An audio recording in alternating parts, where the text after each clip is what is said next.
Today is Tuesday, April 19th. It is National Garlic Day, and in honor of that day, let's take a look at Netflix, because it really stinks. Look at this chart. It's got a lot of stuff on it. We'll go over it one by one. Bollinger Bands on the top here, and I'm going to zoom in a little bit, and you can see on the way down that the price was riding the lower band, going below the band, and in this particular analysis, it's a sign of weakness to go below the band. It's not a sign of being oversold, at least not yet. When we get down here making lows, newer lows below the bands, here is the first time it made a new low but back within the band. So that's possible warning. I don't think it was a great warning. So now on the way up, we see the same sort of thing, highs above the band, a higher high over there, and a higher high here. So far it looks pretty good. I don't see a whole lot of problems in unbalanced volume. It is rising, or at least not falling. RSI, and let's back this up a little bit. Let's go back in time just to get rid of that day. And you can see it looks all right. It's strong, not overbought. So really no real problems there until boom, you get this move just killing the trend from here and hitting the lower band. So I think the stock is broken for now. Not a whole lot to say about it. Now I'm going to come out a little bit. And you can see here's the 200-day average. It was trading below that until very recently moved above. That was a good sign.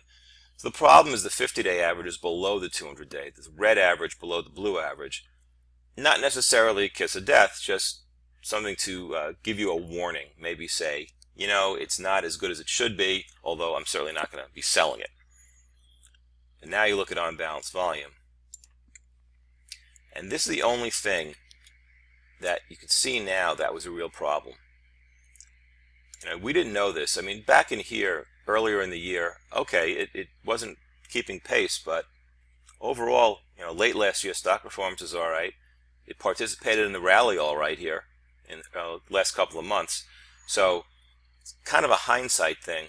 So overall, I did not see where the charts, this particular time frame of chart, gave us a real warning. Maybe intraday there was something brewing overnight or just before this problem happened. So I think Netflix is broken, and I would not be playing this one. Let's take a look at something completely different. Berkshire Hathaway, the B shares, in honor of their current or recent annual meeting, some big party. And you know, got the same kind of action going on here in unbalanced volume. So given what we know about Netflix, you know, is this a problem? We want to see some money coming into this thing for a change. I mean, real inflow of money. But let's set that aside. We'll keep it as a warning. RSI, not bad. Start getting rid of these things so we can see the price action a little bit better. Bollinger Bands looks pretty good. It's above the bands again. That's good. Get rid of that.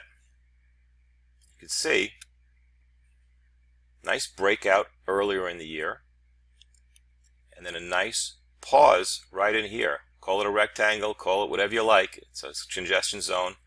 And yesterday, actually today, nice breakout. 50-day moving average above the 200-day. That's a good thing. I wouldn't call it a golden cross. I don't know how well these things are working on individual stocks, but it's certainly a better thing than it not happening. So Berkshire looks pretty good. Contrast that to Netflix, which, as we said, really stinks, and we got basically a tale of two markets.